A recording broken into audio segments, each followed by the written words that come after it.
दुख हैं, संसार की जितनी तकलीफ़ें हैं, संसार के जितने कष्ट हैं, संसार के जितने भी कष्ट हैं, तकलीफ़ है, दुख है, उन सभी तकलीफ़ और कष्टों का निवारण कहीं ना कहीं वेदव्यास जी ने इस शिव महापुराण के अंदर अंकित किया। शिव भक्ति तो है, शंकर के विरल भक्ति तो इसमें विराजमान है, पर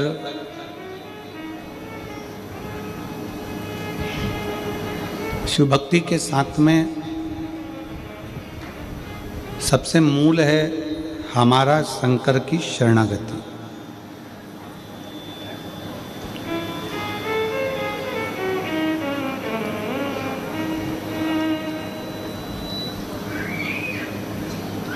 शंकर भगवान का एक प्रतिबिंब, शंकर भगवान का एक शिवलिंग आप और हमको प्रेरणा देता है।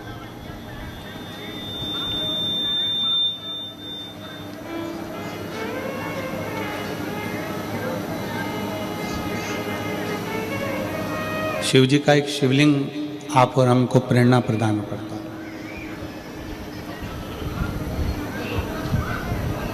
एक बहुत गोल, एकदम चिकना सा, सुंदर सा एक पत्थर,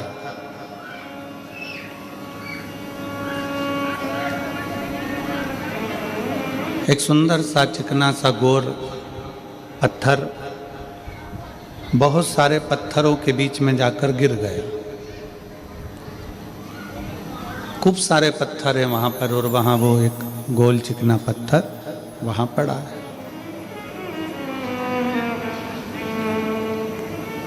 उबड़ खाबड़ पत्थर हैं, आड़े टेढ़े पत्थर हैं। उन पत्थरों ने उस चिकने पत्थर से कहा कि हम भी पानी में रहते हैं, तुम भी पानी में रहते हो, तुम भी नदी में हो, हम भी नदी में हैं, तुम भी पानी में हो, हम भी पानी में हैं। पर एक बात समझ में नहीं आती, हम आड़े टेढ़े ही रह गए और तुम इतने सुंदर चिकने गोल कितने अच्छे हो गए, कैसे हो सकते हो? पत्थर ने कहा कि तुम नदी के किनारे पर एक जगह पर स्थिर होकर बैठे रहे और मैं पानी के थपेड़े में, पानी के बहाव में, पानी के साथ में बहता रहा, बहता रहा, बहता रहा। इतने थपेड़े मैंने पानी के खाए, इतना इतना घिसा गया हूँ पानी में और पर्वतों में, पत्थरों में, नदी के बहाव में, कि मैं चिकना होकर, सुंदर होकर मंदिर में शिवलिंग के रूप में विराजमान होकर पूजा रहा हूँ। पत्थर तुम भी हो, पत्थर में भी हो।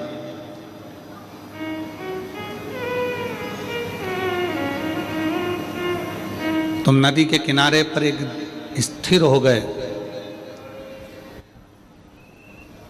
संघर्ष नहीं किया तुमने,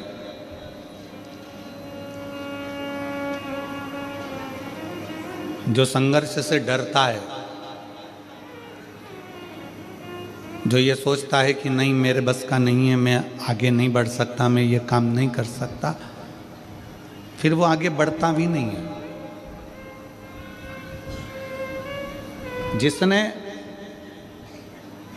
संघर्ष किया है, दुनिया के थपेड़ों को झेला है, दुनिया के बातों को झेला है, दुनिया के शब्दों को झेला है, दुनिया की वाणियों को झेला गया है, गालियों को झेला गया है, अपशब्दों को झेला गया है, फिर एक दिन वो धीरे धीरे इतना आगे बढ़ जाता है कि कहीं ना कहीं उच्च पद पर बैठकर अपने आनंद के साथ जीता है और पूरे राज्य का भी रक्षा करता है।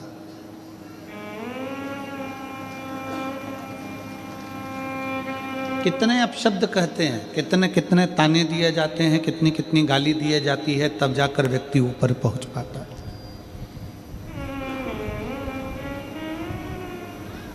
माननीय भारत सरकार के प्रधानमंत्री जी को कोई चाय वाला कह दे, कोई चौकीदार कह दे, कोई कुछ कह दे, कोई कुछ कह दे, कोई कुछ कह दे, इतने इतने शब्द।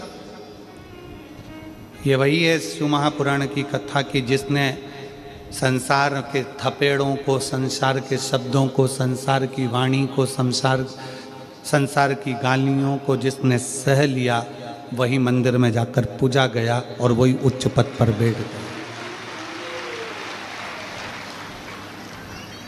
आप संसार के शब्द अगर सहन करना नहीं सीखे तो फिर आप जिंदगी में कभी आगे नहीं बढ़ सकते।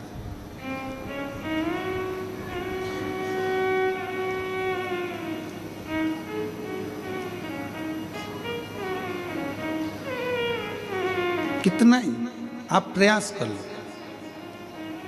अब आप अपनी भक्ति के इस हृदय चित्त से विचार करिएगा कि कल कथा में चल रहा था कि ग्रंथ, संत और भगवान।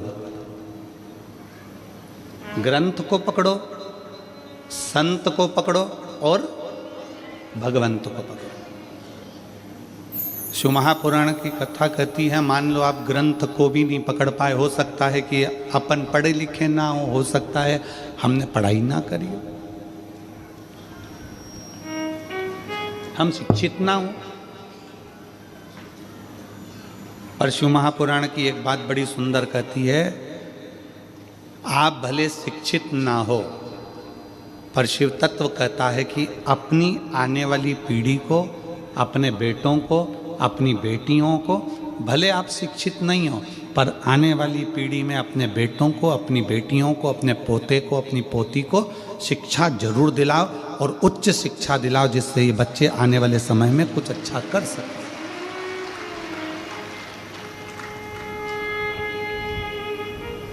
आज अच्छी शिक्षा की हर व्यक्ति को जरूरत है।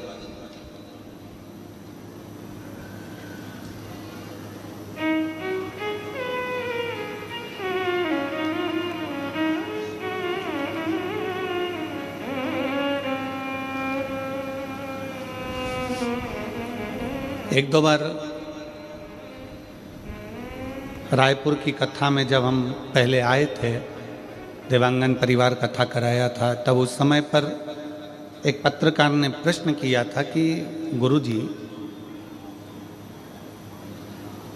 जब गवर्नमेंट शिक्षा इतनी दे रही है, गवर्नमेंट शिक्षा के प्रति इतनी जागरूक हुई है, तो फिर आपकी विठले सेवा समिति क्यों इन बच्चों को पढ़ाने के लिए अग्रता रखती है, क्यों इनकी फीस जमा करती है, क्यों इनको पढ़ाती है?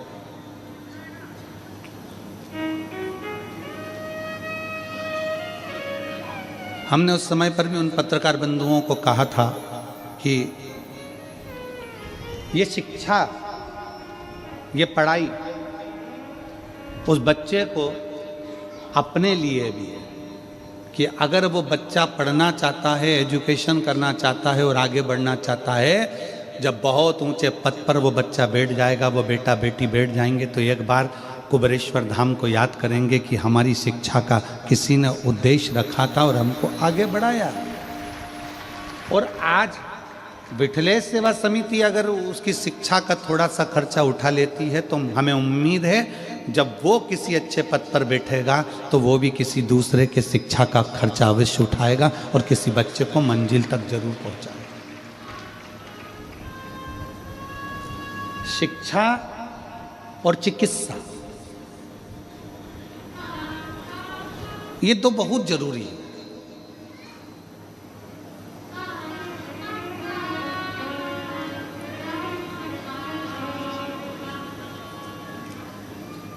और हमारा तो निवेदन है पूरे भारत सरकार से, माननीय राष्ट्रपति महोदय जी से, माननीय प्रधानमंत्री महोदय जी से, माननीय मुख्यमंत्री महोदय जी से, माननीय क्षेत्रीय सांसद महोदय जी से, माननीय विधायक महोदय जी से, अध्यक्ष महोदय जी से, जितने ऊंचे ऊंचे पद पर जो बैठे हैं उन सब से निवेदन है कि अपने क्षेत्र में रोड बने ना बने, अपने क्षेत्र में नाली बने ना बने, पर अपने क्षेत्र में अच्छे स्कूल और अच्छे हॉस्पिटल बनना जरूरी है। शिक्षा और चिकित्सा, ये दो ऐसे बल हैं जो बच्चों की जिंदगी को प्रबल बना देते हैं।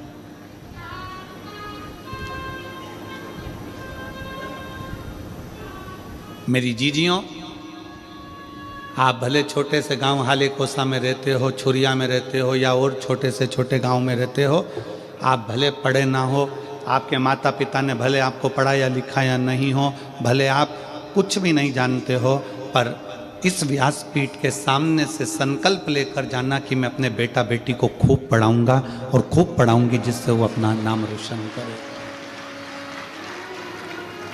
हमारे बच्चे अच्छे पढ़े, उसकी शिक्षा अच्छी।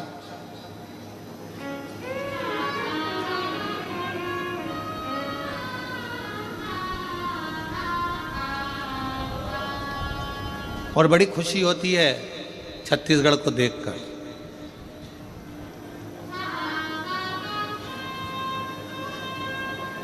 छत्तीसगढ़ को देखकर बड़ी खुशी होती है कि यहाँ छत्तीसगढ़ियाओं ने, ओरिजिनल छत्तीसगढ़ के निवासियों ने बाहर के फैशन को अपने छत्तीसगढ़ में नहीं आने दिया, अपने संस्कारों के बल पर रहते हैं। बाहर का फैशन नहीं आया।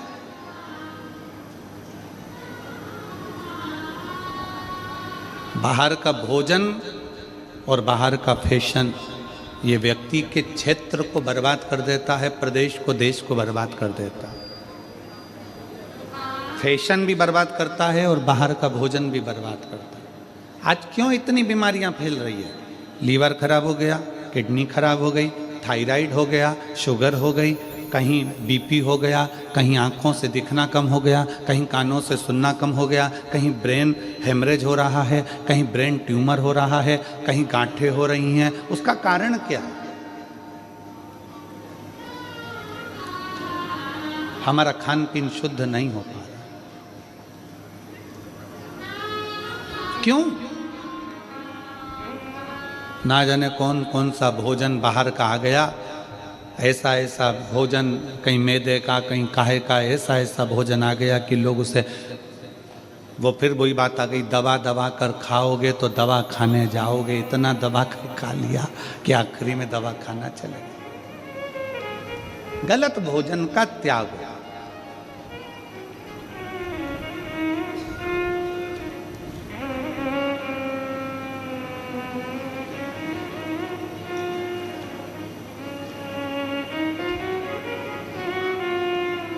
बॉर्डर पर आने वाले दुश्मनों को सैनिक रोक सकते हैं।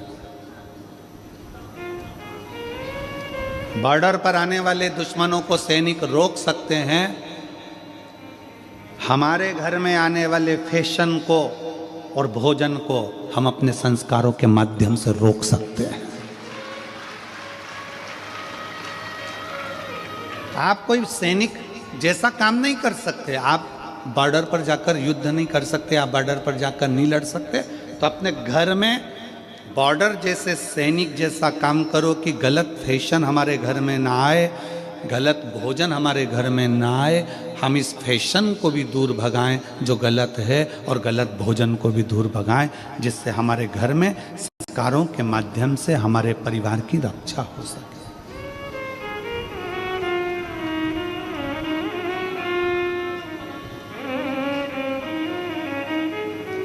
पहले हिंदी और बिंदी भारत की निशानी थी।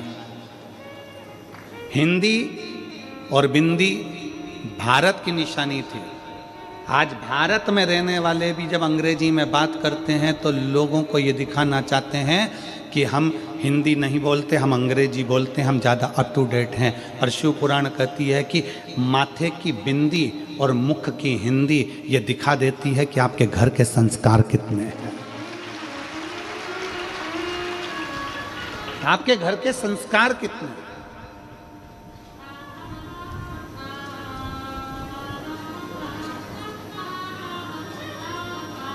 आप रोक सकते हो फैशन को आपके घर के संस्कारों से। सैनिक जैसे आप नहीं बन सकते कि आप बॉर्डर पर जाकर लड़ लो, बॉर्डर पर किसी को रोक दो। दुश्मनों को रोकने का काम सैनिक का है, और घर में गलत फैशन और गलत भोजन को रोकने का काम आपका, आपके संस्कारों का।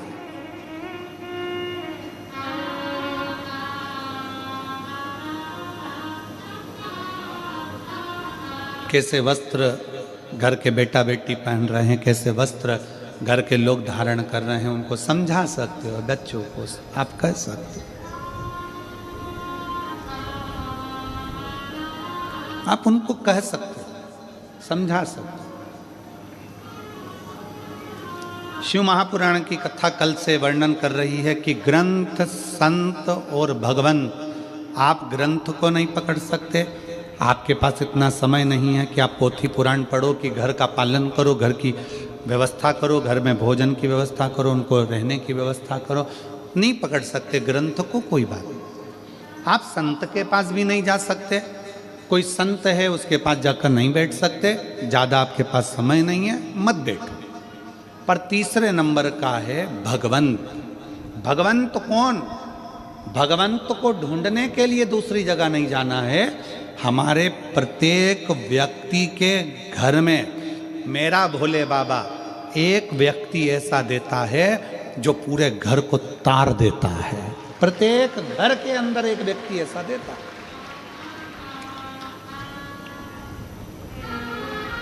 अपने क्षेत्र में, अपनी कॉलोनी में, अपने मोहल्ले में, अपनी सोसाइटी में, अपने गांव में, अपने नगर में मेरा भगवान शंकर एक व्यक्ति ऐसा देता है जो पूरे गांव को, मोहल्ले को, क्षेत्र को, परिवार को पार लगा देता है।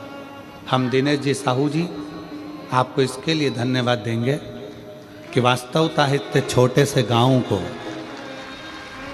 आपको इसलिए साधुता दे रहे हैं कि इतने छोटे से गांव हाले कोसा को शायद कोई क्षेत्र ऐसा नहीं है जिस क्षेत्र में हमने दूसरी बार इतनी जल्दी कथा करी हो, पर हाले कोसा की भूमि पर दूसरी कथा हो रही है। ये दूसरी कथा, ये क्षेत्र है।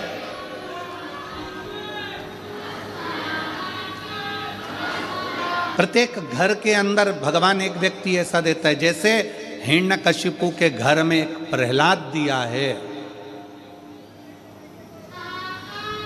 उत्तानपाद के घर में बेटा ध्रुव दिया है, राणा जी के घर में मीराबाई दी है, कर्माबाई दी है, नामदेव जी दिए हैं, संत तुकाराम जी दिए हैं, रामकृष्ण परमहंस जी दिए हैं।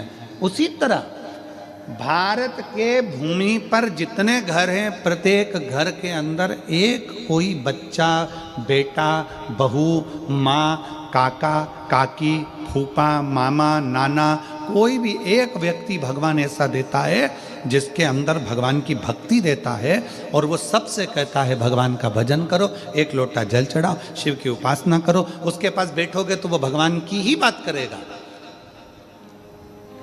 उसके पास जाकर बैठोगे तो सत्संग की ही बात करेगा, और वो पूरे घर को अकेला, जैसे प्रहलाद जी महाराज अकेले,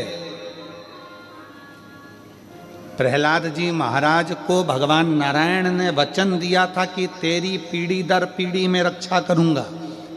तो उस भले राक्षस घर में तेरा जन्म हुआ है, परंतु तेरी पीढ़ी दर पीढ़ी किसी को तेरी पीढ़ी के अंतर्गत मारूंगा नहीं, क्योंकि तूने मुझे प्राप्त किया।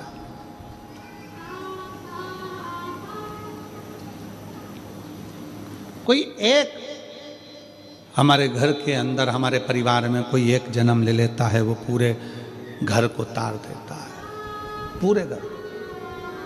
और आज मुझे बड़ी खुशी के साथ कहना हो रहा है कि जितने इस शिव महापुराण की कथा को टीवी पर सुन रहे हैं, सोफे पर बैठकर, पलंग पर बैठकर, अपने अपने घर का चैनल चालू कर कर, जितने मोबाइल पर कथा को श्रवण कर रहे हैं, और जितने इस हाले कोसा की भूमि पर बैठकर कथा को सुन रहे हैं, आप सब अपने घर के वही प्रहलाद हो, वही ध्रुव हो जो अपने घर को पार लगा रहा है। आप अपने घर के वही प्रहलाद हो, आप अपने घर के वही ध्रुव हो, आप अपने घर की वही कर्माबाई हो, अपने घर की वही मीराबाई हो, जो पूरे घर को पार लगा रहे हैं।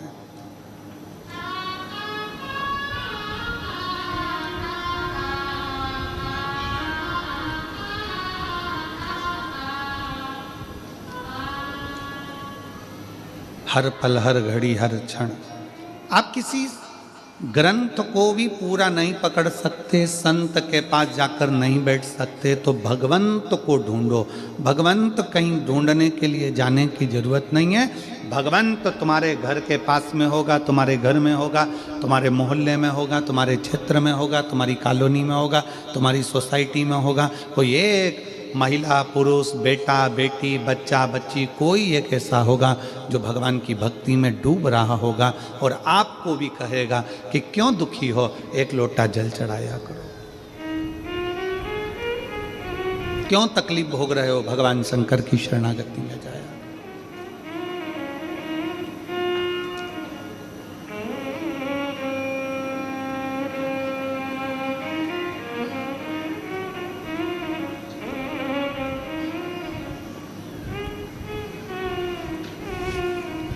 कल वो बच्चा जो झारखंड से देवघर से आया, सीए हुआ, वो बच्चे ने उनके आसपास में कोई को बोला होगा कि जितनी खुशी तो मेरे को सीए बनने में नहीं हुई होगी, उतनी खुशी तो मैं व्यासपीठ को प्रणाम कर कर प्राप्त करूं।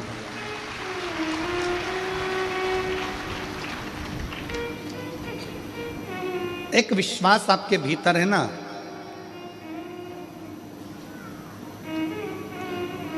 एक भगवंत जैसा पथ आपके भीतर है ना।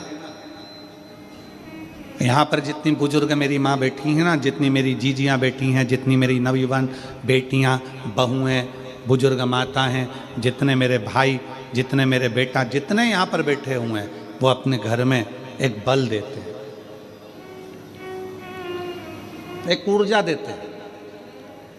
जब घर का कोई व्यक्ति थोड़ा सा भी टूटता है ना, तो ये तुरंत कह देते हैं क्यों चिंता करते हो, एक लोटा जल चढ़ाओ, बेलपत्री शहद लगाकर शिव को चढ़ाओ, अपनी मेहनत को 4 गुना बढ़ाओ, अपने परिश्रम को बढ़ाओ, भगवान क्यों ना सुनेगा।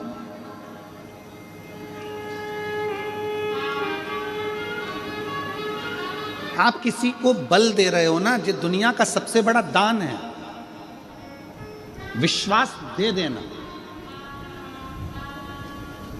और दुनिया का सबसे बड़ा पाप है विश्वास को तोड़ देना, भरोसे को तोड़ देना।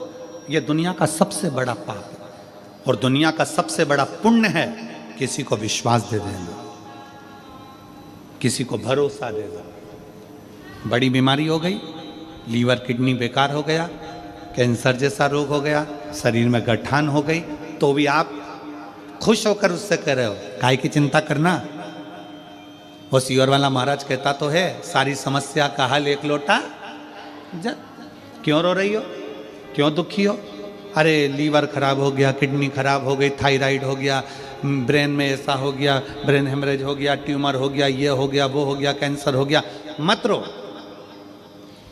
आप से कोई मिल रहा है और वो अपना दुखड़ा कह रहा है, तो उसको आपने विश्वास दिया, चिंता मत कर, शंकर जी के मंदिर जाकर मैंने सुना है एक लोटा जल चढ़ाने से बाबा सुनता जरूर है। शिवजी पे चढ़ा हुआ जल पीना प्रारंभ कर, एक बेलपत्री अगर बीमारी है तो खाना प्रारंभ कर। उसको कह दिया, उसको विश्वास हो गया कि अब मैं बच जाऊंगी। और ये पक्का है, जब तुम्हारे भीतर इंद्रियों में ये बात आ जाए कि अब मैं बच जाऊंगी, तो दुनिया में काल के पास में भी वो नहीं है कि तुम्हारे को मौत दे दे, वो भी तुम जीत सकते हो। विश्वास, भरोसा।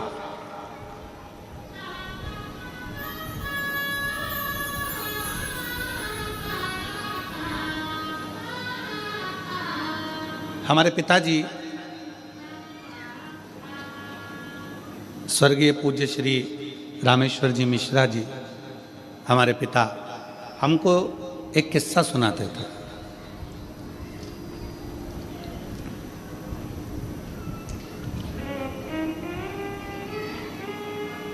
बाल्यावस्था में एक किस्सा उनका बड़ा प्रिय था, वो हमेशा कहते थे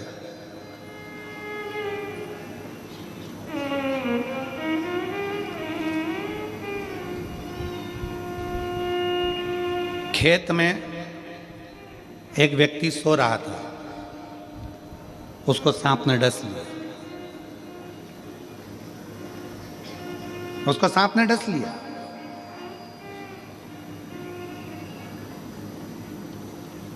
सांप डसा, उसकी नेत्र खुल गए, उसने देख लिया सांप डस के जा रहा है। चिल्लाया जम के, पत्नी उड़ गई, पास में सोई थी, उसने देखा, उसने भी देख लिया कि सांप डसा। जम के पत्नी ने कपड़ा बांधा, पति ने कहा मुझे सांप डस गया। पत्नी कहती है क्यों मूर्खों की तरह बात करते हो, पागल हो गए, सांप डस गया। अरे मैंने देखा सांप डस के अभी गया, काला सांप था बहुत भयंकर। पत्नी कहती है वो तो मैंने काले कलर की रस्सी पटकी हुई थी तो वो घड़ी बना के रखी थी, कोई सांप में अपनी डसा, चलो सो जाओ। पति सो गया, पाँव में दर्द हुआ, पत्नी ने पति को कॉन्फिडेंस दे दिया कि तुम्हें सांप ने नहीं डसा। पति ने भी मान लिया कि मुझे सांप ने नहीं डसा।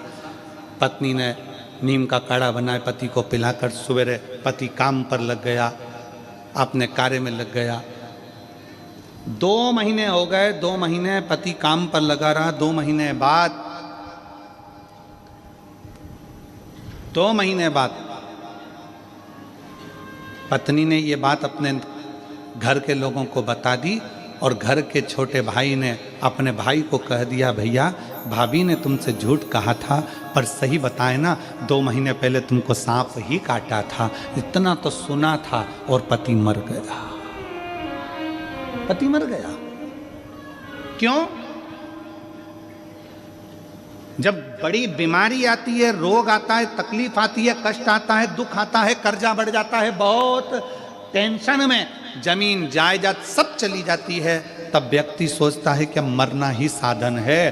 पर कोई शिव महापुराण का कोई श्रोता अगर उसके पास जाता है तो उसको बल दे देता है, क्यों चिंता करते, ऐसे कर्जे वर्जे तो भोलेनाथ यूं निपटा देता है, लोगों को जमीन पे से उठाकर आसमान तक छोड़ देता है, काय की चिंता करना। उसको जो बल मिलता है, भले जिंदगी में बीमारी आ गई पर उसको कह दिया कि तू ठीक होगा, निश्चित है, और उसने ठान लिया कि मैं ठीक होऊंगा, तो बड़े से बड़ा रोग भी उसका ठीक हो जाता है। और उसने सोच लिया कि मैं तो अब जाऊंगा,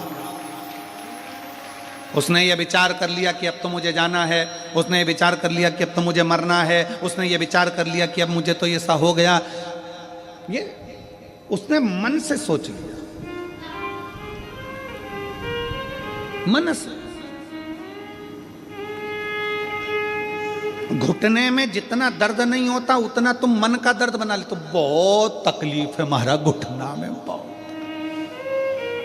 घुटने से मैं नीचे नहीं बैठ सकती, मेरे घुटने में बहुत तकलीफ है, घुटने से मैं नीचे नहीं बैठ सकती, इतनी बड़ी बीमारी बना ली घुटने की, घुटने की, घुटने की। मन में बना लिया कि मैं घुटने से नीचे नहीं बैठ सकती, मैं ऐसा नहीं कर सकती, मैं वैसा नहीं कर सकती, 2 कदम नहीं चल सकती। अब तेरे घुटने में इतनी तकलीफ है और तू कह रही मैं 2 कदम नहीं चल सकती, और किसी सपेरे से सांप ला के छोड़ दो, फिर भगेगी कि नहीं भगेगी?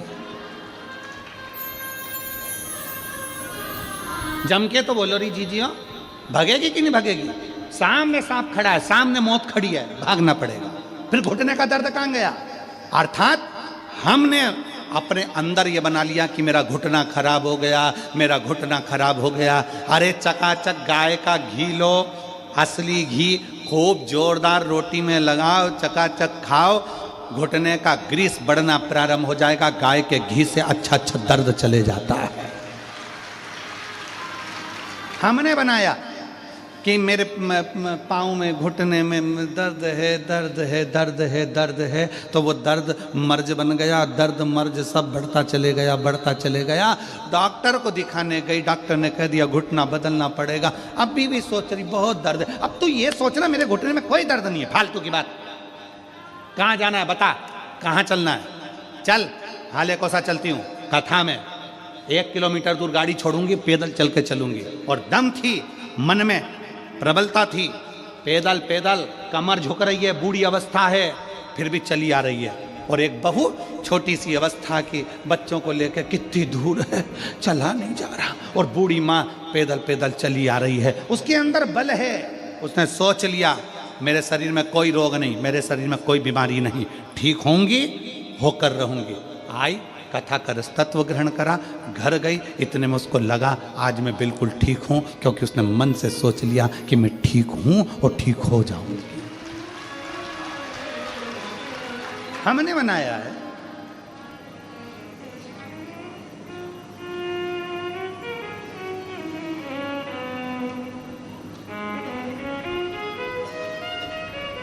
कोई कोई भ्रम लोग अपने आप पैदा कर लेते हैं, अपने आप भ्रम पैदा कर लेते हैं।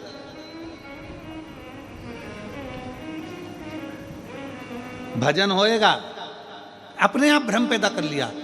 जैसे कोई भजन आया और लोग भ्रम पैदा कर लेते कि मेरे को अभी थोड़ी देर में मैं घूमने लगूंगी।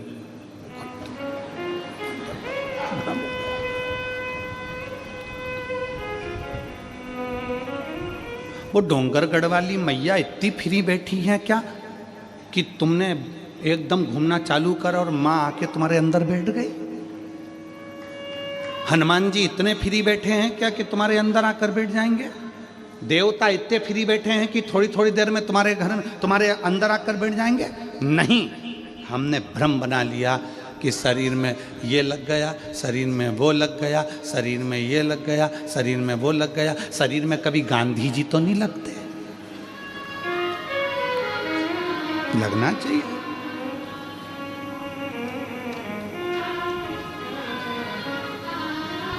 एक आध बार शरीर में गांधी जी लग जाए और क्या, बुरा मत देखो, बुरा मत देखो, लाठी टेक के चलने लगे, वो कभी ना लगे। व्यर्थ। अपनी सोच को प्रबल बनाओ, अपने विचारों को प्रबल बनाओ। हम मना नहीं करेंगे कि माता जी नहीं आती, आती शरीर में, ऐसा नहीं है, उसकी तरंग आती है, पर हर जगह नहीं। जब माँ को याद किया जाए, वो कहते ना, बेटा जब पुकारे माँ को आना चाहिए, तब तब माँ आए। स्थान पर हम नहीं, ये नहीं कहेंगे कि नहीं आती माँ, आपको दर्शन नहीं देती या देवता नहीं आए, मना नहीं है, पर उसके आने से तुम्हारे जीवन में सुख आए। ब्रह्म नहीं, ब्रह्म।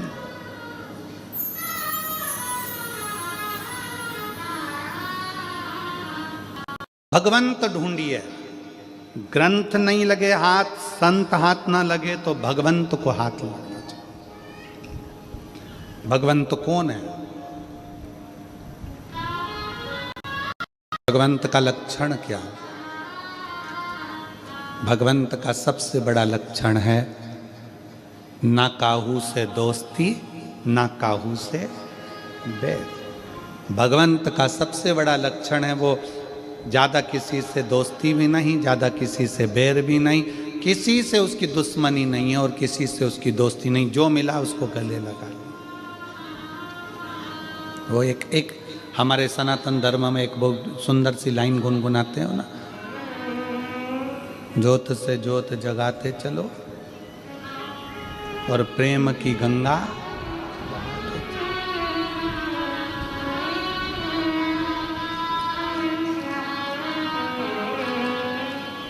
राह में आए जो दीन दुखी, राह में आए जो दीन दुखी, सबको गले से लगाते चलो, प्रेम की गंगा बहाते चलो। ज्योत से ज्योत जलाते चलो, ज्योत से ज्योत जलाते चलो, प्रेम की गंगा बहाते चलो। राह में आए जो दीन दुखी, राह में आए जो दीन दुखी, सबको गले से लगाते चलो, प्रेम की गंगा बहाते चलो। ना काहू से दोस्ती, ना काहू से बैर, सबको अपना बना, सबको अपना।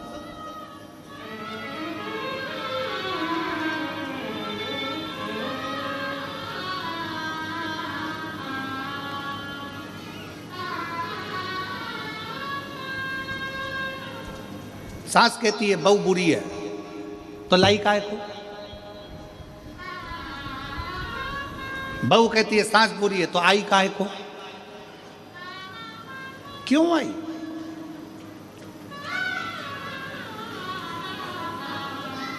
अपनी बड़ाई और पड़ोसी की लड़ाई अगर किसी को अच्छी लगती है तो समझ लेना कि वो बर्बाद होकर ही रहेगा। जम के बोलो क्या क्या क्या क्या? अपनी बड़ाई और पड़ोसी के घर की लड़ाई अगर तुम्हें अच्छी लग रही है तो समझ लेना कि एक दिन तुम बर्बाद होकर रहोगे। तुम पड़ोसी के घर में लड़ाई हो रही है और तुम बड़े खुश होकर, कितनी जोरदार लड़ाई हो रही है, सास ऐसा बोल रही, बहू ऐसा बोल रही और तुम्हें आनंद आ रहा है, समझ लेना कि तुम पड़ोसी के घर की लड़ाई को देखकर अगर खुश होते हो तो तुम्हारी जिंदगी का बर्बादी का सिरा है। उसके घर लड़ाई हो रही है ना तो थोड़ा भगवान से प्रार्थना करो दोनों में शांति बन जाए। प्रभु बहुत अच्छा घर है मेरे घर के पास का, बहुत अच्छे लोग हैं, ना जाने किसकी नज़र लग गई उसको, बहुत अच्छा परिवार है बाबा, इसको अच्छा कर दो। एक लोटा जल शंकर जी को और चढ़ा दो अपने पड़ोसी के लिए कि इनका प्रेम बढ़ जाए। अपनी बड़ाई जिस दिन अच्छी लगने लगे, वाह वाह मैंने जो करा बहुत अच्छा करा, मैंने ऐसा कर दिया, मैंने वैसा कर दिया, मैंने यूँ कर दिया, मैंने यूँ कर दिया, अपनी बड़ाई और पड़ोसी के घर की लड़ाई अगर अच्छी लगे तो समझ लेना कि उस दिन तुम्हारा बर्बादी का सिरा प्रारंभ हो गया। हमें अपनी बड़ाई अच्छी नहीं लगना चाहिए और पड़ोसी के घर की लड़ाई भी अच्छी नहीं लगना चाहिए। समझौता हो, समझाओ, अच्छे रहिए।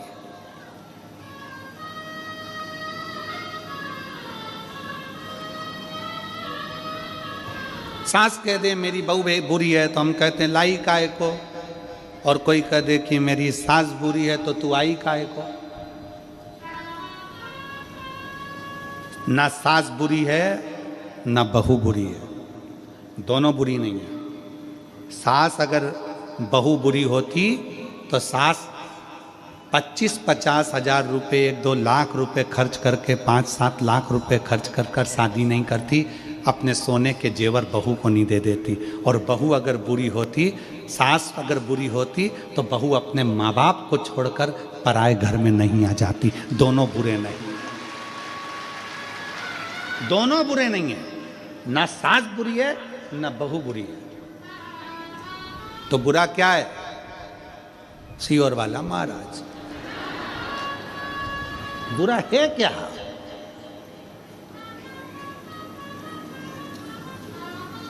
गुरुजी आप कह रहे हो ना सास बुरी ना बहू बुरी, तो बुरा कौन? सियोर वाला महाराज। मतलब ना सास बुरी है ना बहू बुरी है, हम जो दिमाग में लेकर बैठे हैं, नीले कलर का चश्मा लगा के बैठ गए और सोच रहे सब पीले दिखें तो पीले दिखेंगे।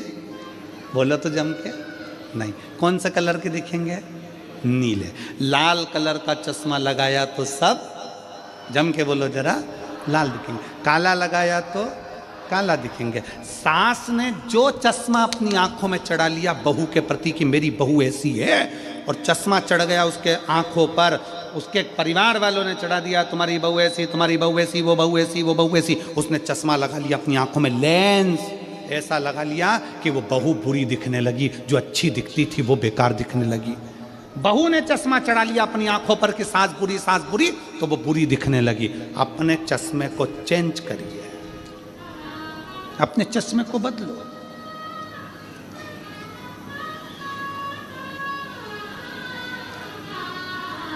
थोड़ा बदलो, चश्मा बदलोगे अच्छा दिखने लगेगा, श्रेष्ठ दिखने लगेगा।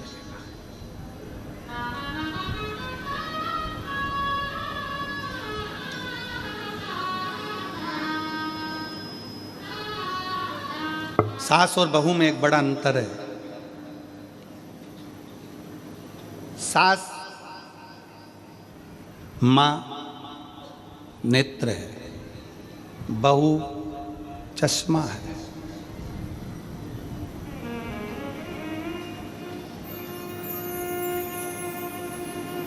आंखों से अगर थोड़ा सा भी कमजोर दिखेगा तो चश्मे को साफ करोगे कि आंख साफ करोगे? जम के बोलो जरा। चश्मा। नंबर बदल लोगे, चश्मा को चेंज कर लोगे, गिलास बदल लोगे, साफ कर लोगे, धो लोगे, पोंछ लोगे कि अच्छा दिखे, अच्छा नजर आए।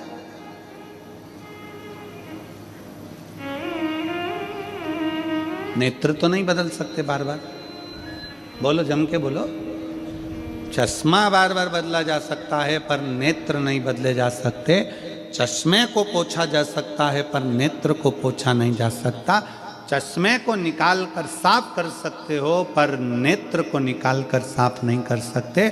उसी तरह शिव तत्व कहता है कि घर में जो बहू है और सास है, सास की पूरी जिंदगी इसी में निकल गई तो उसको बदलना तो मुश्किल है। बहुओं से निवेदन है, थोड़ा सोच विचार, तुम चश्मे की तरह हो, थोड़ा बदलने का प्रयास करना, सब अच्छे दिखेंगे, सब अच्छे दिखेंगे, कोई बुरा नहीं है। ना सास बुरी है ना बहू, और बहू तो कभी बुरी हो ही नहीं सकती, हो ही नहीं सकती। उसका कारण क्या है? उसका नाम है बहू। जो घर में खुशियां बहुता में लेकर आए, जो तुम्हारे घर का वंश बढ़ाए, जो तुम्हारे घर में आकर सूखी दाल रोटी खाकर भी बहुत आशीर्वाद दे, उसका नाम बहू होता है महाराज, जो बहुता में सुख दे। और सास कभी जिंदगी में बुरी नहीं हो सकती। सास के बराबर दुनिया में कोई नहीं हो सकता, वो कभी बुरी नहीं हो सकती। बस एक आस सास को लगी रहती है कि मैं जितनी फुर्तीली हूँ, मैं जितनी फुर्ती से काम करती हूँ, मेरी बहू उतनी फुर्ती से काम करे। लड़ाई इस चीज़ की होती है। सास को लगता है कि मैं जल्दी सवेरे उठती हूँ तो बहू जल्दी उठे। सास को लगता है मैं इतने लोगों का खाना बना लेती हूँ तो बहू भी बनाए। अब सास को कौन बताए कि तू 75 की है, वो 32 की है। जब वो धीरे धीरे धीरे धीरे तेरी उम्र में आएगी तो ऊपर चली जाएगी, और जब तेरी उम्र में वो आएगी तब तेरी जैसी फुर्ती उसमें भी आएगी। ऐसा नहीं है, उम्र की एक गरिमा रहती है। 14 साल के लड़के से कहो कि तो इतना मेहनती काम कर ले, नहीं कर सकता। 24 साल के लड़के से बोलोगे करेगा, 34 साल के कहोगे फिर करेगा, 54 साल के बोलोगे तो करेगा। तुम आस बहुत लगाए हो, वो आस थोड़ी सी कम करो।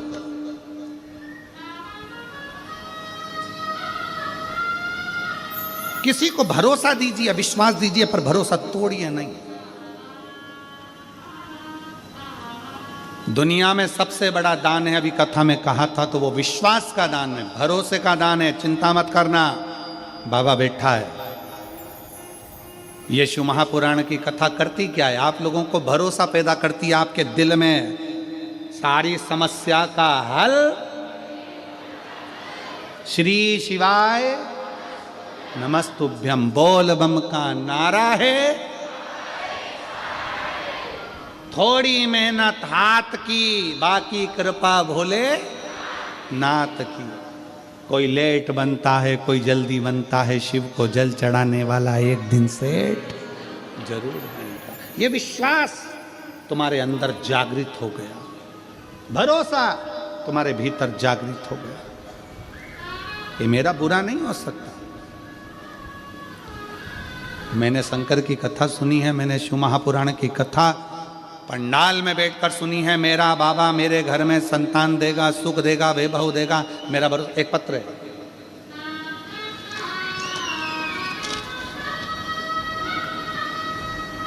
मेरा नाम ईशिका अग्रवाल है, मैं बिलासपुर छत्तीसगढ़ की रहने वाली हूँ। कहीं बैठी हो ईशिका अग्रवाल तो हाथ हिला सकती है। मेरा नाम ईशिका अग्रवाल है, मैं बिलासपुर छत्तीसगढ़ की रहने वाली हूँ। कहीं बैठी हो तो हाथ हिला सकती हैं। ईशिका अग्रवाल, बिलासपुर छत्तीसगढ़ से। मैं सीए की पढ़ाई कर रही थी।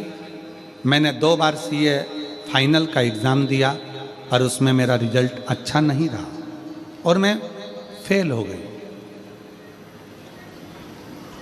मैं हिम्मत हार चुकी थी, बार बार वही किताबें पढ़ने से मैं थक चुकी थी और तंग आ चुकी थी। मेरे को फिर से तैयारी कर एग्ज़ाम देने में डर लग रहा था। पत्र को आप लोग एलईडी पर जरूर पढ़ें, आस्था चैनल पर पढ़ें कि एक बेटी ने अपने भीतर का दर्द कितना लिखा। हिम्मत हार चुकी थी, बार बार वही किताबें पढ़ने से थक चुकी थी और तंग आ चुकी थी। मेरे को फिर से तैयारी कर एग्ज़ाम दिलाने में डर लग रहा था। मन में यही विचार आता कि इस बार भी नहीं हुआ तो क्या होगा। मेरी मम्मी आपकी कथा सुनती है और उन्होंने ही मुझे बताया कि कैसे आप अपने पत्र के माध्यम से बताते हैं कि आपके बताए हुए उपाय और महादेव जी का विश्वास के कारण कितने लोगों का सफलता मिली है, कितने लोगों का काम हुआ है। आपने बोला था अपनी मेहनत को 4 गुना कर दो और भोले बाबा पर विश्वास पूरा करो, मन से करो। मैंने वैसा ही किया। महादेव जी पे शहद वाली बेलपत्र चढ़ाकर एग्ज़ाम देने गई, अपनी मेहनत को 4 गुना बढ़ा दिया। एग्ज़ाम के बाद मैं सीहोर गई, वहाँ बाबा से अपने मन की बात कह दी। रायपुर में हुई कथा पंडाल में बैठकर कथा को सुना। 24/12/2024 पशुपतिनाथ का व्रत प्रारंभ किया। कितनी तारीख को करा? 24/12/2024 को कथा व्रत प्रारंभ करा। रायपुर की कथा सुनी और एक ही व्रत पूर्ण हुआ और मेरा रिजल्ट 26/12/2024 को आया। बाबा ने ऐसी कृपा कर दी कि 2 ग्रुप मेरे रह गए थे। जिस 2 ग्रुप में मैं हमेशा फेल हो रही थी, बाबा ने एक साथ दोनों ग्रुपों में पास कर दिया और आज मैं बाबा की कृपा से सीए बन गई। मैं बाबा को यहाँ प्रणाम करने के लिए आई हूँ। मेरा मोबाइल नंबर ये है। शिव तत्व की प्राप्ति, मेरा नाम इंशिका अग्रवाल। मैं बिलासपुर छत्तीसगढ़ से हूँ। कहीं बैठी हो तो बेलपत्र लेने के लिए आ सकते। इंशिका, उस पत्र में उस बेटी ने लिखा, मैं हिम्मत हार दी, पर आप पत्र पढ़ते हो तो उस पत्र में हिम्मत आ जाती है कि जब दुनिया का काम हो रहा है तो मेरा क्यों नहीं हो सकता। और वो विश्वास, वो हिम्मत आप सब में चाहिए। झोली पसार कर मांगने के लिए बाबा के दरवाजे पर आए हो। भरोसा रखना कि 7 दिन की शिव पुराण इस हाले कोसा की भूमि पर सुनी है। तुम्हारा भी एक पत्र इस व्यासपीठ पर जल्दी जरूर आएगा, ये भरोसा।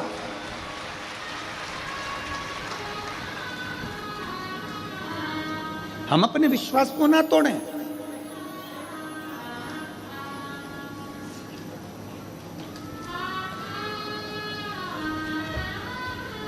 अपने भरोसे को प्रबल करिए। और खाली ना जाता कोई दर से तुम्हारे, खाली ना जाता कोई दर से तुम्हारे।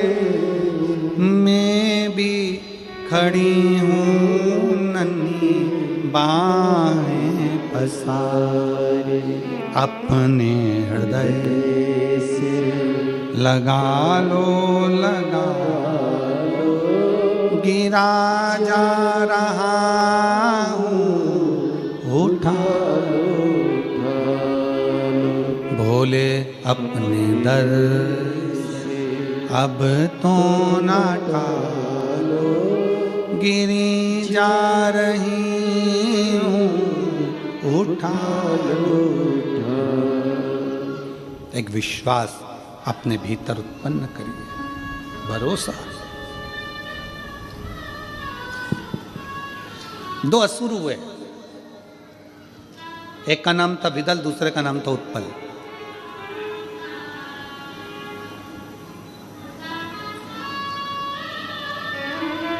दोनों जुड़मा थे।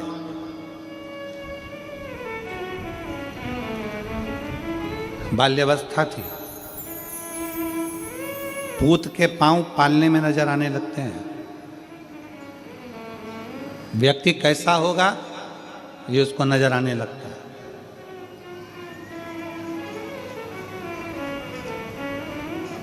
व्यक्ति कैसा होगा ये नजर आने लगता है। पूत के पांव पालने में दिखने लगते हैं। विदल उत्पल 4 साल की अवस्था थी। एक बार मां उनको घुमाने के लिए लेकर गई, दोनों को हाथ पकड़कर।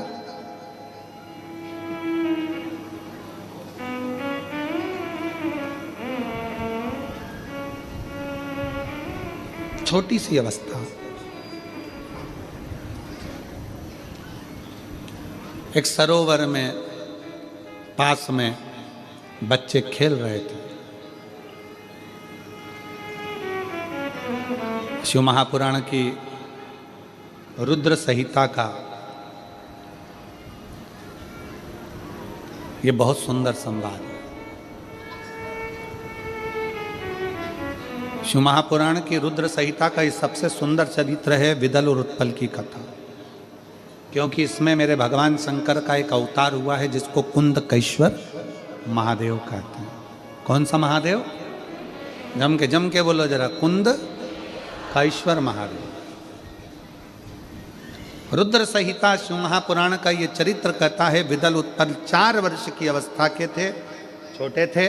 मैया का हाथ पकड़कर, अपनी माता का हाथ पकड़कर जब भ्रमण के लिए गए, असुर प्रवृत्ति थी, असुर प्रवृत्ति। असुर प्रवृत्ति आती कहां से?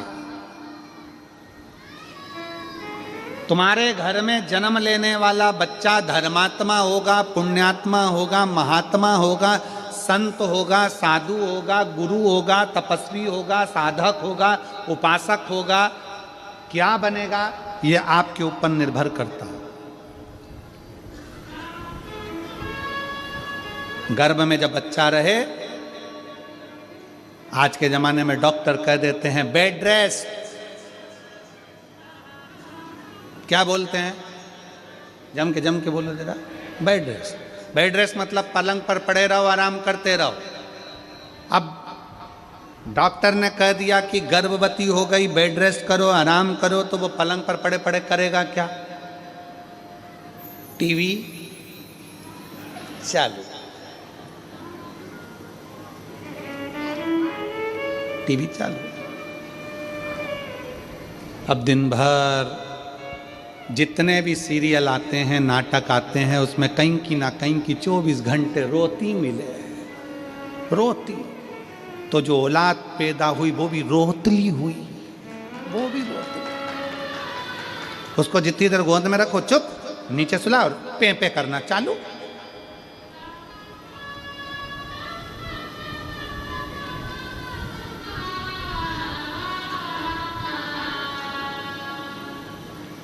अब गर्भ में तुमने, बच्चा गर्भ में, टीवी खोलकर तुम क्या सुन रहे हो, क्या देख रहे हो, मोबाइल पर क्या देख रहे हो, क्या सुन रहे हो? दिन भर टीवी पर तुमने डोरेमोन देखा, इसलिए औलाद भी डोरेमोन जैसी पैदा हुई।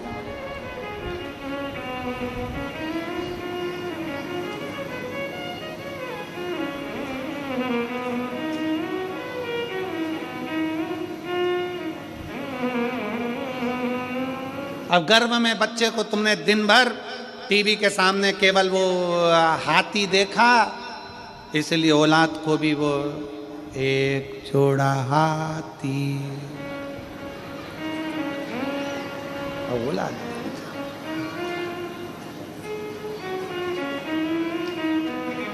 तुमने जो देखा है वो तुम्हारी औलाद की दृष्टि में।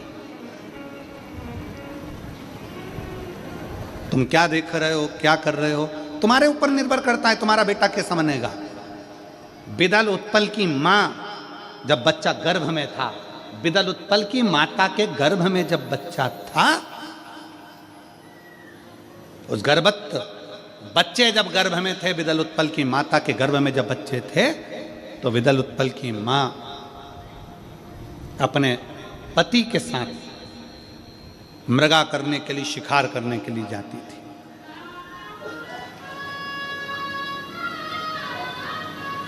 विदल उत्पल की मां शिकार के लिए जाती थी अपने पति के साथ।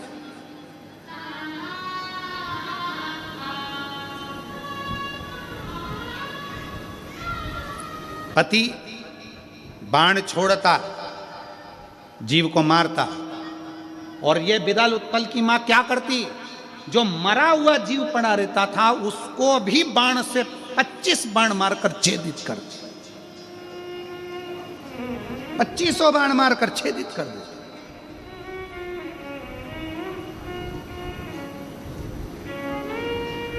आपका संस्कार क्या कहता है आपके भीतर का।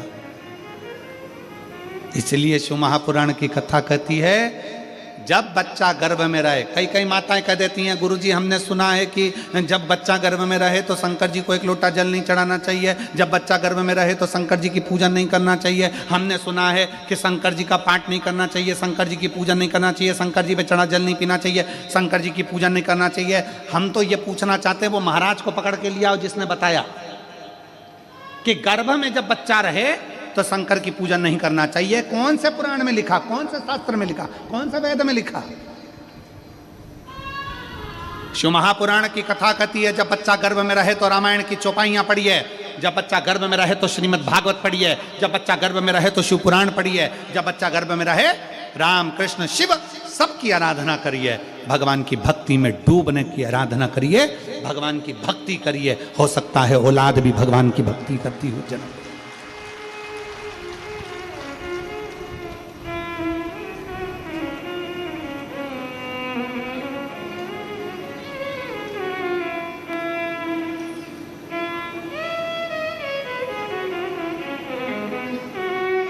करो भजन भगवान का।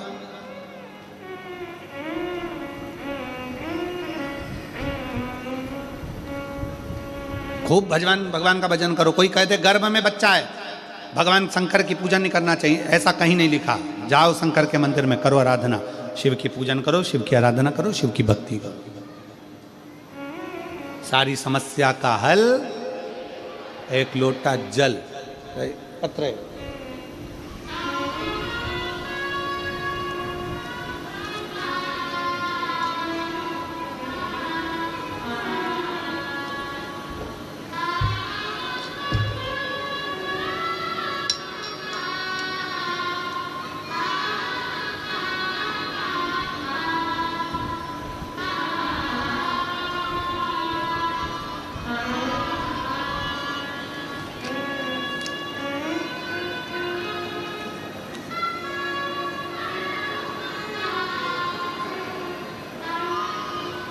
मेरा नाम पुष्पाबाई कंवर है, मेरे पति का नाम वीरेंद्र कंवर है। मेरा मोबाइल नंबर ये है, कहीं बैठे हो तो हाथ हिला सकते हैं। पुष्पा बाई कंवर, पति का नाम वीरेंद्र कंवर, मेरा मोबाइल नंबर ये है, कहीं बैठे हो तो हाथ हिला सकते हैं। मेरा गांव पिपरिया तहसील डोंगरगढ़ जिला राजनंद गांव है, कहीं बैठे हो तो हाथ हिला सकती हैं। आप ही हैं माता जी, वापिस हाथ हिलाओ। आ जाओ, एक बेलपत्र ले जाना, आ जाइए। मेरा गांव पिपरिया तहसील डोंगरगढ़ जिला राजनंद गांव है। एक लोटे जल का मैं क्या गुणगान करूं गुरुदेव। मेरी शादी 2015 में हुई थी। गुरुजी मुझे विश्वास ही नहीं रहता था कि कभी एक लोटा जल क्या सारी समस्या का हल हो सकता है। मेरी भाभी ने मुझे पशुपतिनाथ का व्रत के बारे में बताया, क्योंकि मेरे घर में 9 वर्ष हो गए थे पर संतान का सुख नहीं था, औलाद नहीं था। पशुपतिनाथ के व्रत के बारे में बताया, भाभी द्वारा बताए विधि विधान से मैंने पूजन करना प्रारंभ करा, मंदिर जाना प्रारंभ किया। और मेरे बाबा ने मेरी झोली 9 वर्ष के बाद, 9 साल मेरे निकल गए थे, 9 साल के बाद मेरे बाबा ने मेरे घर में पुत्र रत्न की प्राप्ति हुई, मेरे घर में बेटा हुआ। शिव तत्व। अब कोई कह दे कि गर्भस्थ नारी को, गर्भस्थ जिसका गर्भ हो उसे भगवान के मंदिर नहीं जाना, शंकर के मंदिर मत जाओ, शिव को जल मत चढ़ाओ, भगवान के मंदिर मत जाओ। शिव महापुराण की कथा कहती है गर्भस्थ नारी को भगवान का भजन करना चाहिए, भगवत भजन करना चाहिए।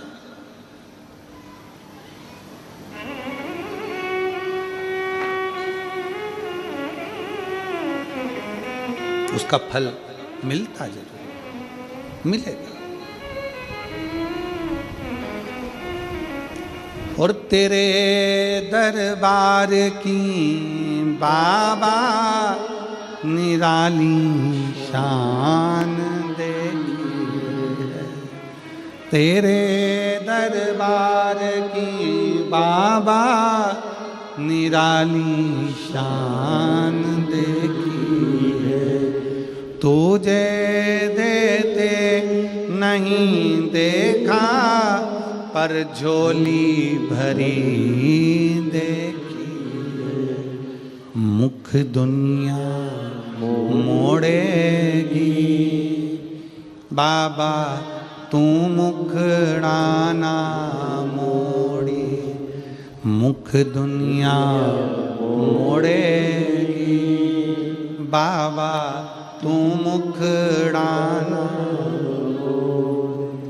मैनू लगी परी तीनू बाबा तू वे ना तो।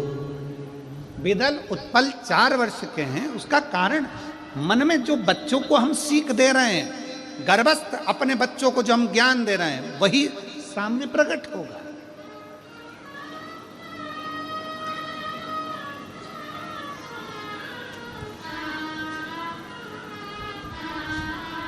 वही सामने प्रकट होगा।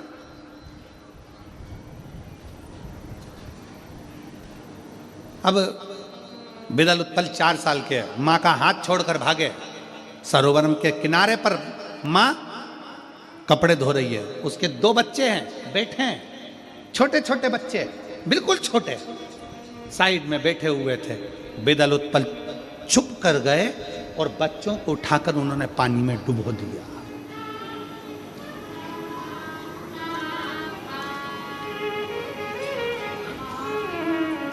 और मत बुरे कर्म कर बंदे वरना पछताएगा। भगवान की आंखों से तू बच नहीं पाएगा, तू बच नहीं पाएगा।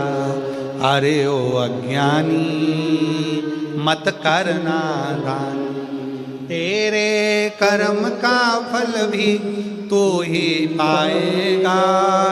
जैसा किया तूने तेरे आगे आएगा। मत बुरे कर्म कर बंदे वरना पछताएगा। भगवान की आंखों से तू बच नहीं पाएगा, तू बच नहीं पाएगा। विदल उत्पल ने छोटे छोटे बच्चों को उठाकर फेंक दिया। 4 साल की अवस्था थी। जीव पकड़ते, मार देते, बच्चों को ले जाकर पानी में डाल देते, अग्नि में धक्का दे देते।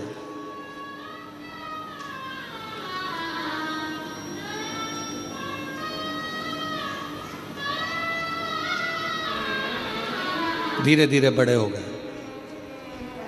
विदल उत्पल बड़े हुए।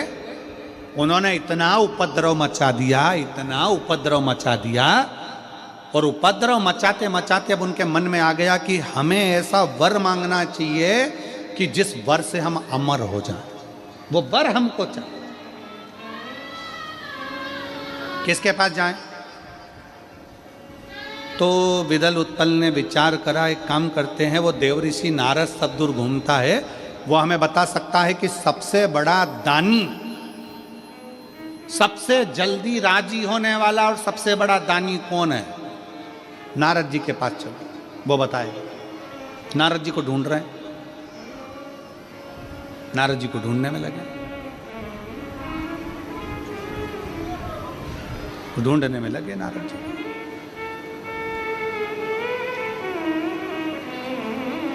और लगे पीछे, नारद जी को ढूंढ।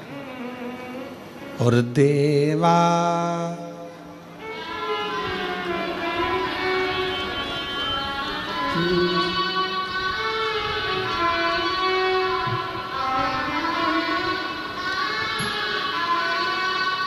सारी उम्र करूं तेरी सेवा, भोले जी मेरी लाज रखना।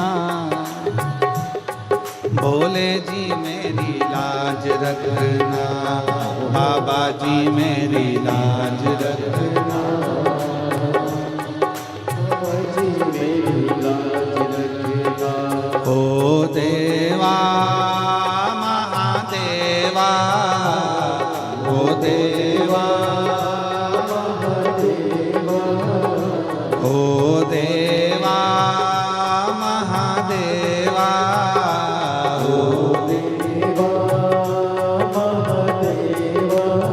ओ सारी उम्र करूं तेरी सेवा, बाबा जी मेरी लाज रखना, बाबा जी मेरी लाज रखना, बाबा जी मेरी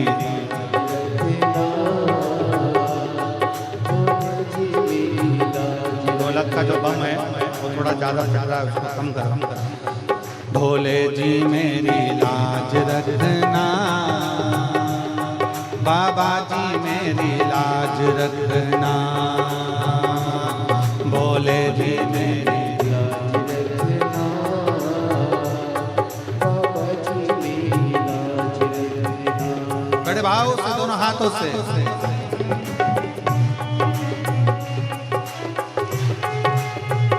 बम ढोलक का कम करिए, ढोलक का बम फट रहा है, आवाज आ रहा है।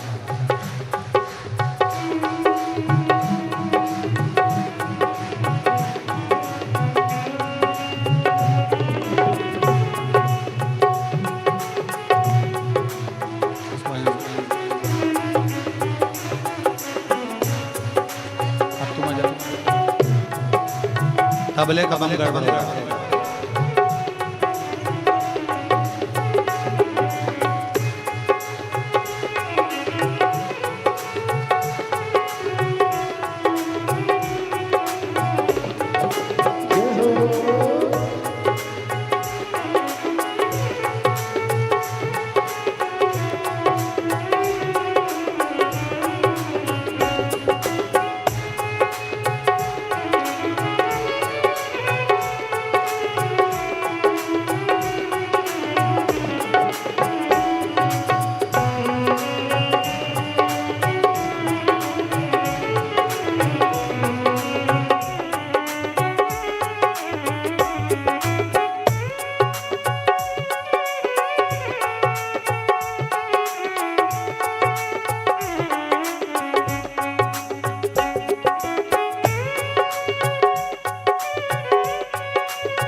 तेरी जटा में गंगा विराजे, तेरी जटा में गंगा विराजे, तेरी जटा में गंगा विराजे, तेरी जटा में गंगा विराजे। सब बात लगा रे गोता, भोले जी मेरी लाज रखना, बाबा जी मेरी लाज रखना, भोले जी मेरी लाज रखना, बाबा जी मेरी लाज रखना। हे देवा महादेवा, हे देवा महादेवा, दिन रात करूं मैं तेरी सेवा, भोले जी मेरी लाज रखना, बाबा जी मेरी लाज रखना, भोले जी मेरी लाज रखना, बाबा जी मेरी लाज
बोले शंभो।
तेरे मस्तक पे चंदा विराजे, तेरे मस्तक पे चंदा विराजे, तेरे मस्तक पे चंदा विराजे, तेरे मस्तक पे चंदा विराजे।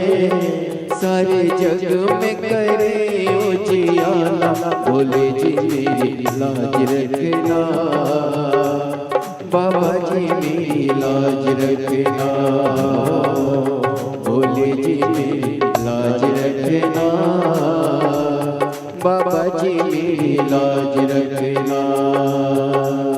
हे देवा महादेवा, हे देवा महादेवा, सारी उम्र करूँ तेरी सेवा, बोले जी मेरी लाज रखना, बाबा जी मेरी लाज रखना, बोले जी मेरी लाज रखना, बाबा जी मेरी लाज रखना। देवा महादेवा, देवा महादेवा, ओ सारी उम्र करूं तेरी सेवा, बाबा जी मेरी लाज रखना, भोले जी मेरी लाज रखना, बाबा जी मेरी लाज रखना, भोले जी मेरी लाज रखना। तेरे सिर पर गंगा विराजे, तेरे सिर पर गंगा विराजे, तेरे मस्तक पे गंगा विराजे, तेरे मस्तक पे गंगा विराजे। दुनिया डरा रही धोता, बोले जी मेरी लाज रखना, बाबा जी मेरी लाज रखना, भोले जी मेरी लाज रखना, बाबा जी मेरी लाज रखना, भोले जी मेरी लाज रखना, बाबा जी मेरी लाज रखना, भोले जी मेरी लाज रखना, बाबा जी मेरी लाज रखना। महादेव अपने स्थान पर बैठकर भगवान शिव जी से अपने मन के भाव बड़े दिल से, हृदय से बाबा से प्रार्थना करिए। दिल से बाबा को विनय करो, निवेदन करो, अपने हृदय की बात भगवान शंकर को कहिए, बड़े दिल से प्रार्थना करिए। जहाँ जगह मिले वहाँ बैठकर बाबा देवाधिदेव महादेव को अपने मन के भाव व्यक्त करिए।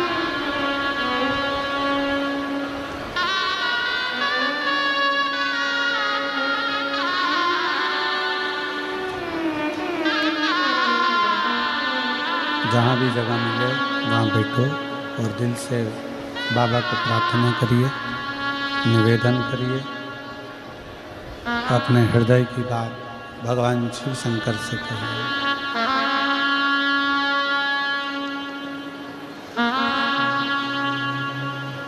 श्री शिवाय नमस्तु। श्री शिवाय नमस्तु। श्री शिवाय नमस्तु। श्री शिवाय नमस्तु। श्री शिवाय नमस्तु। भोला सब दुख काटो माया, ओ भोला सब दुख काटो माया।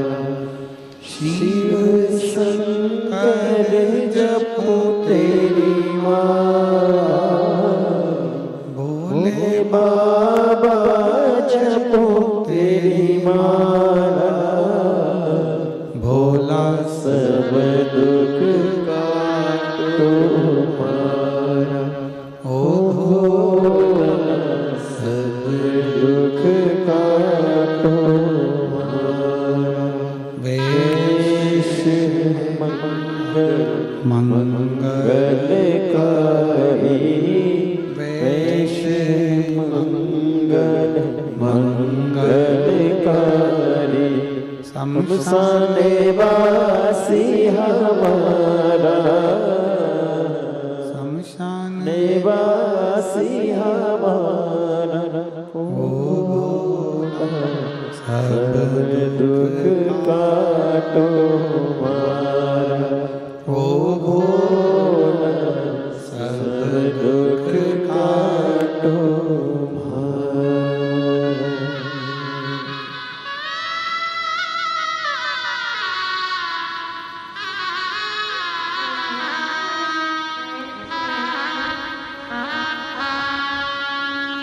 भगवान देवादिदेव महादेव, शिवोगढ़दानी, त्रिकालदर्शी, कैलाशी, अविनाशी शंकर, विदल उत्पल माता के गर्भ से जो सीखे,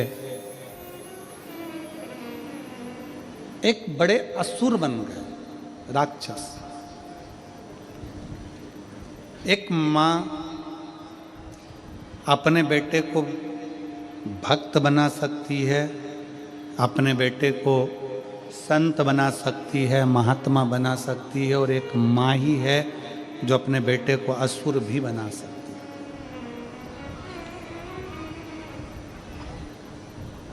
जिस दिन बच्चा पहली बार गलती कर कर आए और माँ उसके गाल पर अच्छा जोरदार एक धर कर दे दे ना, बच्चा दूसरी बार गलती नहीं कर सकता। हमने बचपन में किस्सा पढ़ा है और हमारा विश्वास कहता है कि वो किस्सा आपने भी पढ़ा होगा या सुना होगा। एक बच्चा स्कूल से कलम चुरा कर लिया है। माँ से कहा, माँ देख मैं कलम लाया। माँ कुछ नहीं बोली। बच्चा पेन लाया, माँ कुछ नहीं बोली। बच्चा कॉपी चुरा कर लाया, माँ कुछ नहीं बोली। बच्चा बैग चुरा कर लाया, माँ कुछ नहीं बोली। धीरे धीरे वो बच्चा नामी चोर हो गया। सुनी है ना आपने, नामी चोर हो गया। एक बार पकड़ाया, थाने में बंद करा, जेल में बंद करा, फांसी की सजा हो गई उसको। उससे पूछा गया तेरी अंतिम इच्छा क्या है? उसने कहा मेरी माँ के कान में मैं कुछ कहना चाहता हूँ। उसकी माता को बुलाया गया। फांसी देने से पहले उसने अपनी माँ के कानों में कुछ कहने के लिए आगे बढ़ा और माँ के कान को दांतों से पकड़ लिया और उसमें से खून बहने लगा।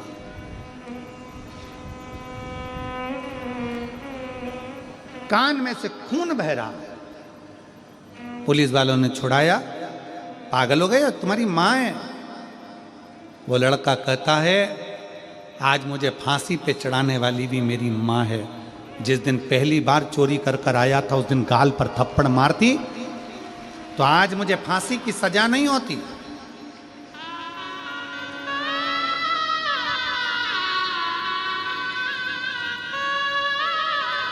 बच्चा पहली बार गलती कर कर आए ना, उसको सबक मिलना चाहिए थोड़ा सा।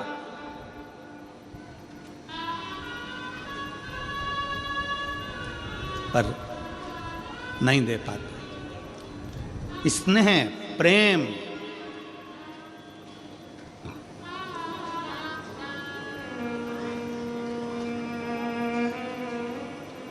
आज के ज़माने में बच्चों से इतना बहुएं इतना प्रेम करती, इतना प्यार करती, इतना प्यार करती, जैसे पहले की माताएं अपने बच्चे से तो कर ही नहीं थी। करो प्यार, अपने बच्चे से 4 गुना ज्यादा प्यार करो, पर इतना भी प्यार मत करना,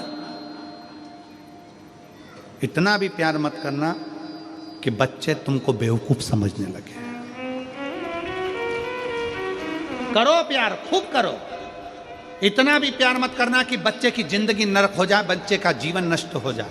खूब प्यार करो, तुम्हारा पुत्र है, तुम्हारा बेटा है, खूब प्रेम करो, मना नहीं, पर बच्चे का जीवन खराब मत कर देना। इतना प्रेम मत कर देना कि बच्चे की पूरी जिंदगी खराब हो जाए। थोड़ा रोको भी, थोड़ा टोको भी, थोड़ा कहो भी।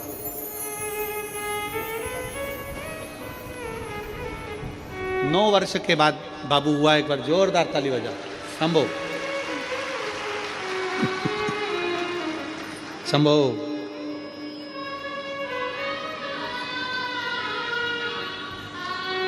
हर हर महादेव, हर हर महादेव।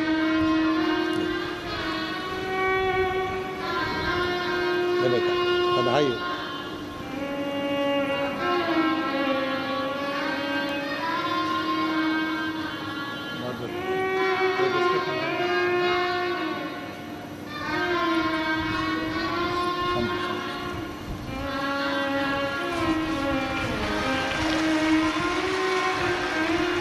शिव तत्व हो, प्रेम करो, खूब करो। अपना बच्चा है, अपना बेटा है, उससे स्नेह करो, पर बच्चे को थोड़ा सा गलत काम करे तो रोको टोको भी।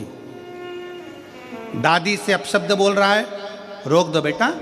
दादी से ऐसे बात करते हैं। दादाजी से पलट कर जवाब दे रहा है, रोक दो बेटा। दादाजी से ऐसी बात करते हैं। तुम्हारे ताऊ हैं, तुम्हारी बड़ी माँ है, तुम्हारे पिताजी हैं, मामा जी हैं, उनको इस तरह से व्यवहार करेंगे।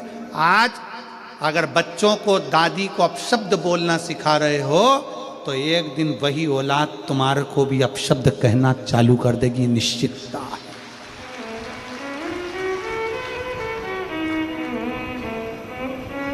उनको सिखाओ। बिदल उत्पल को माँ ने नहीं रोका, बड़े असुर बन गए। असुर बनकर नारद जी के पास पहुंच गए। देवर्षि नारद तो जैसे ही देवर्षि नारद ने बिदल उत्पल को देखा तो नारद जी छुप गए।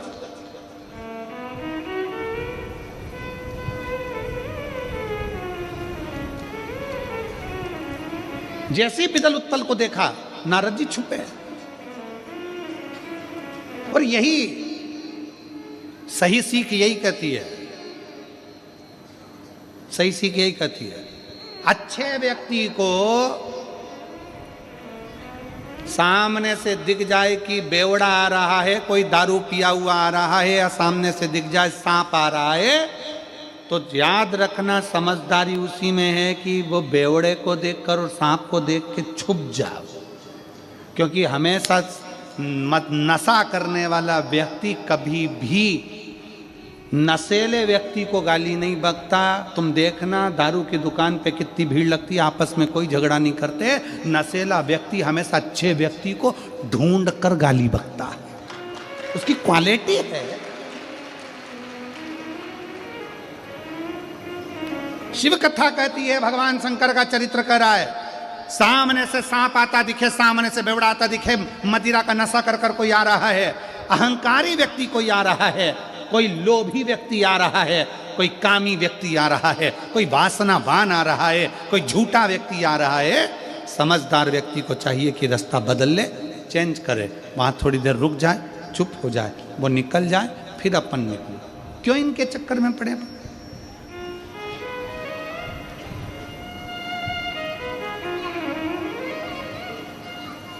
क्यों इनके चक्कर में पड़े?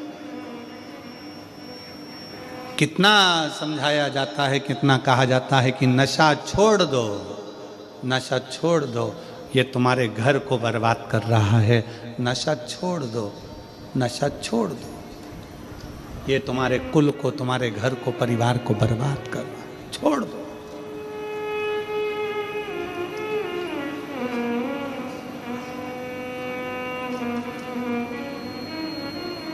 शिव कथा कह रही है, भगवान शंकर का चरित्र कह रहा है।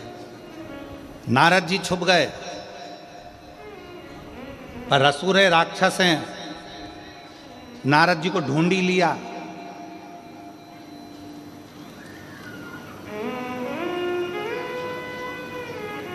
असुर हैं, राक्षस हैं, नारद जी को ढूंढ लिया। नारद जी श्रीमन नारायण, श्रीमन नारायण, श्रीमन नारायण, श्रीमन नारायण। विदल उत्पल ने नारद जी को प्रणाम कर कर तुरंत प्रणाम किया। विदल उत्पल ने जैसे ही प्रणाम किया, नारद जी के मन में आया, इतने बड़े राक्षस होकर अक्ल तो है, प्रणाम तो करें, नमन तो करें। अब नारद जी को क्या मालूम था कि ये प्रणाम क्यों कर रहे हैं? कुछ पाने को। विदल उत्पल ने कहा नारद जी से, नारद जी हम आपको कब से ढूंढ रहे थे, आप मिल ही नहीं रहे थे। अब नारद जी कैसे कहते, हम तुम्हारे चक्कर में तो छुपे पड़े थे, हम तुम्हारे चक्कर में छुपे हुए थे। नारद जी हमारे मन में एक प्रश्न है, आप उत्तर दोगे? नारद जी मन में सोचे, अगर उत्तर नहीं दूंगा तो मार देंगे, इससे अच्छा दे ही दूं, दे ही दूं। बोलो क्या प्रश्न है? नारद जी हमारे मन में यह प्रश्न है कि सारे देवताओं में वो कौन सा देवता है जो सबसे जल्दी राजी होता है और आशीर्वाद देता है, वर दे देता है? सबसे जल्दी राजी होने वाला देवता बताओ। नारद जी ने मन में विचार करा, अगर शंकर जी का नाम ले दिया तो शंकर जी तो भोले भंडारी, एक लोटा जल चढ़ाओ, 3 बार ताली बजाओ, बम बम बोलो राजी, और इनको मिल गया सारा की सारा सुख। तो नारद जी ने विचार कर लिया, शंकर जी का नाम तो नहीं लूंगा चाहे कुछ भी हो जाए। इतने में नारद जी ने कह दिया, सारे देवताओं में सबसे जल्दी राजी होने वाले तो केवल एक ही देव हैं, वो ब्रह्मा जी हैं। इतने में से विदल ने बोला उत्पल से, वो ब्रह्मा जी तो बड़े बुढ़े हैं, बहुत बुजुर्ग हैं, आशीर्वाद देने आते भी हैं कि हमें ही जाना पड़ता है? बहुत बुजुर्ग हैं, आशीर्वाद देने आएंगे कि हमें जाना पड़ेगा?